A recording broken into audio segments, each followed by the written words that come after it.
Most people think of exploratory training as some kind of like made up thing where, there's really no structure to it, but that's really not the case. What I think of when I think of exploratory training is simply having the freedom to kind of go into an idea that might not be perfectly articulated. I think a lot of people are limited in their training because they think that it has to be structured and known, and the movements or exercises need to be like profoundly understood. And I think a lot of the training that develops you after you've developed or done this for a long time is actually the exact opposite of that. It's exploring ranges and positions that you're unfamiliar with, because training is really about taking what is most efficient and improving it. In this session, the whole idea was predicated on a dynamic overload for the hamstring. And I had this idea where I could like kick a sled backwards and put some stress and dynamic load on the hamstring to potentially save it from, a pull that happens mistakenly, or just build the resilience or familiarity in that range. That being said, I tried that for maybe one round deeper into it, and it didn't really go very well. So I cut it and I tried something else. So I kind of want to walk you through the session and kind of show you like what I mean when I'm talking about exploratory training.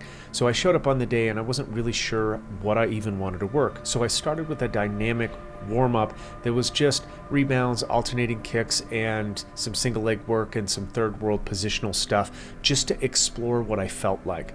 After going through that, you kind of get a better idea. It's like, okay, I could probably do some strength endurance. I then probably are going to pick a channel and start thinking of some exercises or joints that I want to move around with.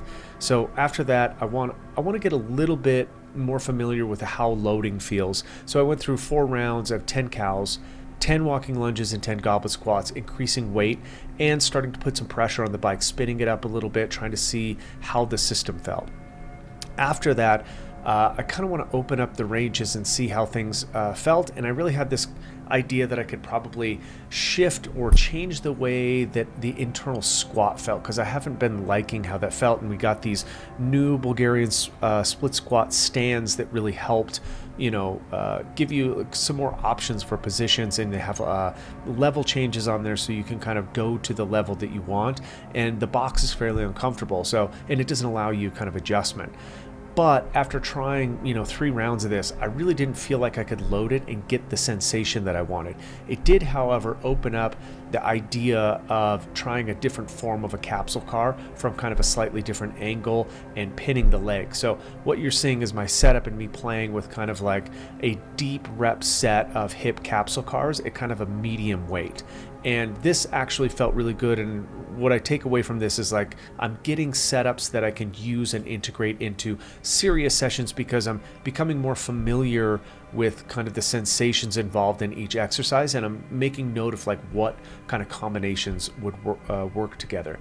So after I kind of got warm and ready to go, I really wanted to use kind of this Mike Menser, Dorian Yates version where they kind of pre-fatigue the legs or the quads. And so we got this quad extension machine that doubles as a hamstring curl, and it's very smooth. And I've been able to kind of actually articulate deep ranges of motion with it, and I've been able to go pretty far with it. But we are experimenting with some low rep or lower volume work on it. So I used 2 warm-up sets of just 5 reps to kind of make sure I could get the load right. And then I just took 1 set to absolute failure. I think I was aiming between 12 and 20 reps. I ended up drop setting it. It just didn't feel like there had enough blood in it, even though it was kind of starting to fail in range of motion. Drop setting it and then adding in some tempo. After that, rested fully. And then, funny enough, because I just happened to have that Bulgarian split squat stand out, I decided that would be the next movement that would add in kind of the next flavor. I just narrowed the stance quite a bit to keep it on the quad, and used 3 heavy sets of about 5 reps on each leg. Now, heavy is interesting because a lot of people think you need to load it on the back.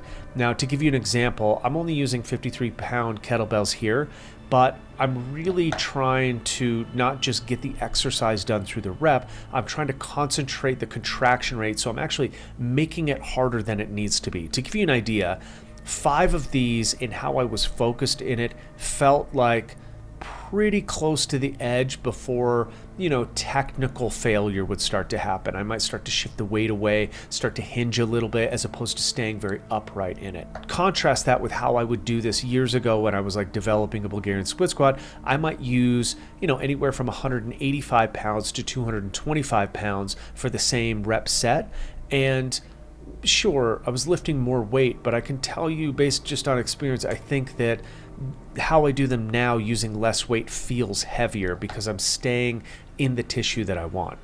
After this, I kind of wanted to do the same thing with some contrasting to the hamstring. So 2 warm-up sets and then using the same machine but flipping it around and doing, 1 set till failure on hamstring curls. This is a little bit different and I can't quite get the reps out of it as I can on the quads. So I used tempo and some pauses to kind of enforce a little bit more fatigue or the strength endurance signal going into that.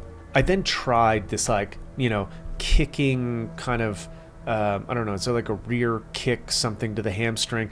It didn't really work and it didn't really feel like how I thought it would feel. So I did a couple sets of it, but I kind of dropped it ultimately and switched to another idea in exploratory training that I give to a lot of clients, which is a 10-minute third world squat play. The only idea for this is that you use 10 minutes to not stand up. Now, if you want to go into a quadrupedal position, or you want to like move around and try some different positions. The only rule is that you can't stand up. So going into lunges and Cossacks and exploring different ranges and where you're limited, I find that this drill really opens up the idea of exploratory training for most people, because if you can't go anywhere, you start thinking, oh man, maybe I should develop the ability to move from this position to the next. So you start recognizing the limitation in the hip, the rotation. Maybe it's just functionally an idea of connecting two movements. So if you'll start to notice the long lunges and the Cossacks and kind of these like twisting motions, a lot of these things are connected by just turning the angles or switching the joint, and you'll notice that they open up quite a bit. And I find that if people don't recognize that, they're not relating these, formal exercises to just a freer movement style. Anyway, that's the concept behind this session. I would say if you can, copy it, sure, but exploratory training is really about kind of just basing the idea loosely off of something that you want to, freely explore. And whether it, fails or it succeeds is really just determined on how you think that it feels or how it fits into what you thought it would be. Anyway, it opens up a lot of freedom for training, and I think most people are missing that. So if this is helpful, go ahead and put your version in the comments of what you did, or if you did something completely different. I would actually like to see what kind of training you think of when you think about exploratory. Do you think about just making up your own exercises? Do you think about, exploring different rep sets, tempos, something like that? Anyway, enjoy.